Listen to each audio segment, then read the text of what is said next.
Monsieur Dominique Nato, bonjour et bienvenue auprès du Journal Le Matin. Vous êtes vice-président de la Fédération française de boxe.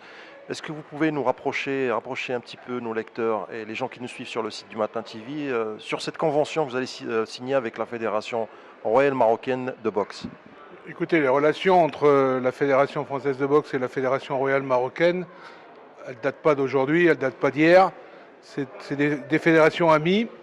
Le président Belhadj est un ami personnel du président André Martin, qui malheureusement, pour des raisons de dernière minute, ne sera pas là. Donc j'ai la lourde charge de le représenter.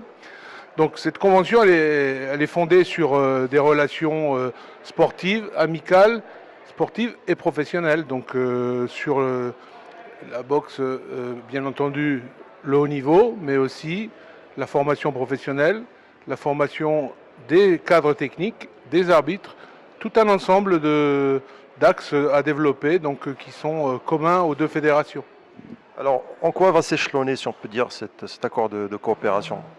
Si on peut dire en année, en période dans le temps.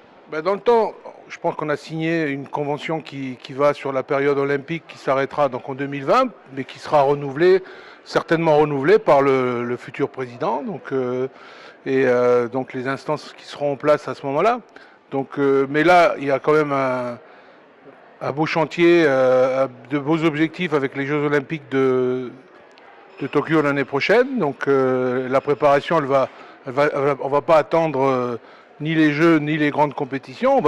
On va mettre en place la stratégie en commun avec il y a le directeur technique Patrick Vink qui est là, donc qui m'accompagne, avec Mounir Barbouchi, le DTN de la Fédération royale marocaine de boxe. Donc ils mettront en place la stratégie sur le plan pratique, parce que nous on signe une convention, il y a des intentions qui sont intégrées dans cette convention. Après il faudra la mettre en application, et là ça sera la partie technique qui reviendra aux experts. En parlant de la partie humaine, si on peut dire, qu'est-ce que vous pensez de la boxe marocaine et des boxeurs marocains? Je pense que vous avez déjà vu des boxeurs marocains à l'œuvre. Qu'est-ce que vous pensez de leur style? Eh bien, écoutez, ce sont des athlètes de qualité qui ont des qualités physiques exceptionnelles. Ils sont doués et ils sont dotés physiquement pour faire de la boxe. Et je pense qu'il y a toujours eu de toute façon, il y a toujours eu des résultats, puisque pour avoir suivi en parallèle l'évolution, je vous dis, on a été amis moi j'étais en tant qu'athlète, en tant que cadre technique, en tant que DTN et maintenant en tant qu'élu. J'ai toujours travaillé en parallèle avec la Fédération marocaine et les différents élus qui se sont succédés. Et je peux vous dire qu'il y a toujours eu de grands champions qui se sont affirmés sur les rings. Peut-être, et comme en France, on aurait pu faire mieux, mais il y a toujours eu des boxeurs de qualité, de talent, qui demandent qu'à s'épanouir. Donc là, c'est important.